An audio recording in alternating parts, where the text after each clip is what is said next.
मेरी बेटी कोई खिलौना नहीं है। मैं शादी करूंगी तो सिर्फ अमर से, नहीं तो मैं अपनी जान दे दूंगी। सुन लो आप दोनों, चीखते हुए रोशनी ने कहा। हाँ तुम जा, मर जा। ऐसी बेटी होने से अच्छा था हमारी कोई औलाद ही ना होती, रोशनी के पापा आलोक ने कहा। अरे शांत हो जाओ आप, वो तो इस समय पागल हो रही है लड़के के पीछे।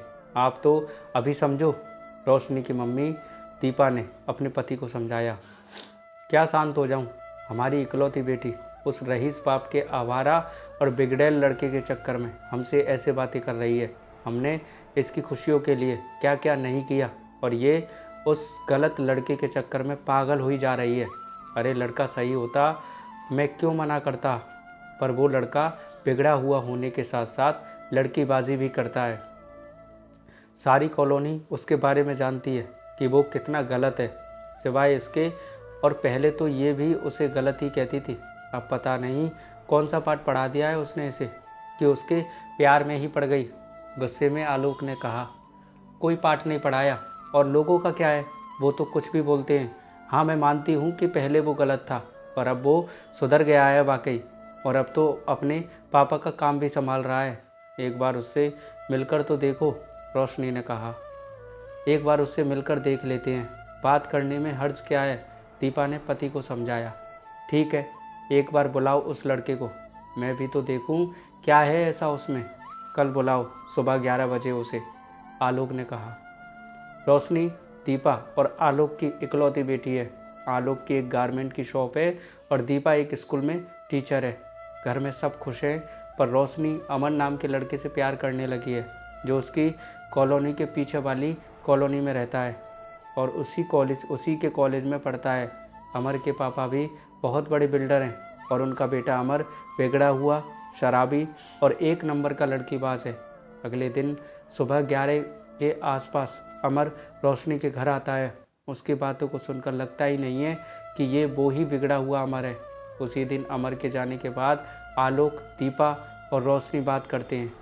पापा अब बताओ कैसा लगा अमर, रोशनी ने पूछा। लग तो सब सही रहा था, पर बेटा इतनी जल्दी वो सुधर नहीं सकता। वो सब उसका नाटक होगा, समझने की कोशिश कर, आलोक ने कहा। अब सब सही है तो भी आपको सही नहीं लग रहा है। मैं कुछ नहीं जानती, शादी तो मैं अमर से ही करूँगी बस, रोशनी ने गुस्से में कहा।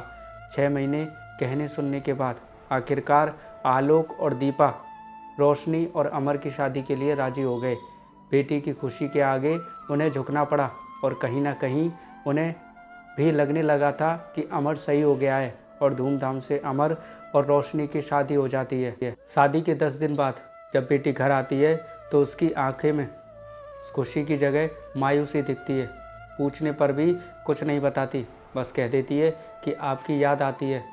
इस बात के लिए कुछ दिन बाद उन्हें मेड बताती है कि अमर रोशनी को बेइंतहा पीटता है, और ये बात उसे रोशनी के घर की मेड ने बताई। ये सुनते ही दोनों पति पत्नी रोशनी के ससुराल जाते हैं और रोशनी की हालत देखकर हैरान हो जाते हैं, क्योंकि जगह जगह से आंखें सूजी हुई, पूरे चेहरे पर चोट के निशान पूरी गवाही दे रहे थे कि कितना झेला है उसने यहाँ। रोशनी पापा के गले लगकर रोने लगती है। ये क्या हाल कर रखा है मेरी बेटी का, आलोक ने चीखते हुए अमर के पापा अनिल से पूछा। क्या हुआ, सही तो है आपकी बेटी, इतना आप चिल्ला क्यों रहे हैं, आलोक के पापा अनिल ने कहा। इसका चेहरा देखो, कितना मारा गया है इसे, फिर भी पूछ रहे हो क्यों चिल्ला रहा हूँ मैं। सब जानता हूँ कि अमर इसे बुरी तरह मारता है, पता चल गया है मुझे, आलोक ने गुस्से में कहा। हमने कुछ नहीं किया है, इससे पूछो, कोई काम तरीके से नहीं आता इसे, कभी कुछ नुकसान करती है तो कभी कुछ। अरे पति है वो इसका, एक दो थप्पड़ लगा भी दिया तो क्या हो गया, मेरी पत्नी पर भी मेरा हाथ उठ जाता है कभी कभार तो। क्या वो लड़ती है मुझसे, पर इसको देखो जवान चला रही है, अमर के पापा अनिल बोले। वाह, आपके बेटे का हाथ उठ जाता है, बहुत अच्छे संस्कार दिए हैं तुमने अपने बेटे को, खुद जैसे हो वो ही अपने बेटे को सिखा दिया कि औरतों की इज्जत नहीं करना। कहाँ है तुम्हारा वो महान बेटा, गुस्से में आलोक ने कहा। वो फ्री नहीं बैठा रहता है, काम करता है, आउट ऑफ इंडिया है बिजनेस के सिलसिले में, अनिल ने बोला। पापा आप सही थे, अमर बहुत बिगड़ा हुआ शराबी और लड़कीबाज है, ड्रग्स और ना जाने क्या क्या लेते हैं। मुझसे इन्हें कोई मतलब नहीं है, नाम के लिए शादी की है और बाकी अय्याशी बाहर चलती है।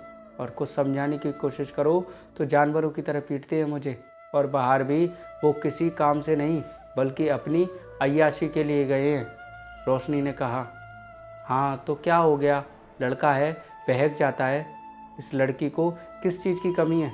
सब तो दिया है, अच्छा खाने को, पहनने को, जो तुम लोग इसे कभी नहीं दे पाते। इतने अमीर घर की बहू बनी है, नसीब की बात है, वरना तुम जैसे लोगों का हमारे साथ कहाँ उठना बैठना होता। अकड़ते हुए अनिल बोला, जो हमने दिया है वो तुम लोग कभी नहीं दे सकते, और वो है प्यार, खुशी। तुम तो सिर्फ दर्द दे सकते हो। खुशी थी वो जब हमारे साथ थी, इस हालत में नहीं थी। ले जा रहा हूँ अपनी बेटी, यहाँ रही तो जीने नहीं दोगे तुम लोग। और वैसे भी मेरी बेटी तो कोई खिलौना नहीं जो खेलते रहो उसकी भावनाओं के साथ, आलोक ने कहा। और अपनी बेटी को घर ले आते हैं। घर पर आलोक रोशनी से पूछते हैं, इतने दिन तक ये सब चलता रहा तेरे साथ, हमारे इतने पास थे फिर भी पता नहीं लगने दिया, क्यों नहीं बताया हमें ये सब होता है तेरे साथ? आलोक ने पूछा। किस मुंह से बताती पापा, इस अमर के चक्कर में आप दोनों का कितना दिल दुखाया मैंने, कितना कुछ गलत सुनाया आप दोनों को। सज़ा तो मुझे मिलनी ही चाहिए थी। रोते हुए रोशनी ने कहा, ये कैसे सोच लिया बेटा, अगर तुझे कुछ हो जाता तो हम कहाँ जी पाते, ये नहीं सोचा तूने। और तेरी गलती सिर्फ इतनी थी कि तूने अंधों की तरह उससे प्यार किया, और उसका गुनाह ये है कि उसने तेरा सिर्फ इस्तेमाल किया। तो एक बार हमसे कहती तो सही, मैं तुझे तभी वहाँ से नरक से ले आता।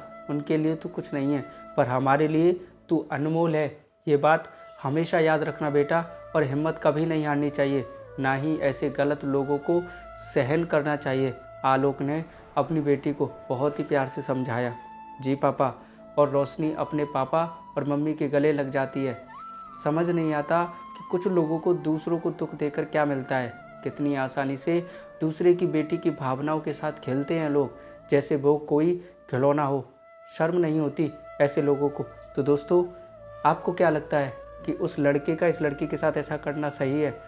अगर आपकी जो राय है कमेंट में बताइएगा, और कहानी कैसी लगी ये भी कमेंट में बताइएगा। अच्छी लगी लाइक कमेंट शेयर कीजिएगा, और ऐसी कहानी सुनते रहने के लिए चैनल को सब्सक्राइब करना मत भूलना। थैंक यू दोस्तों।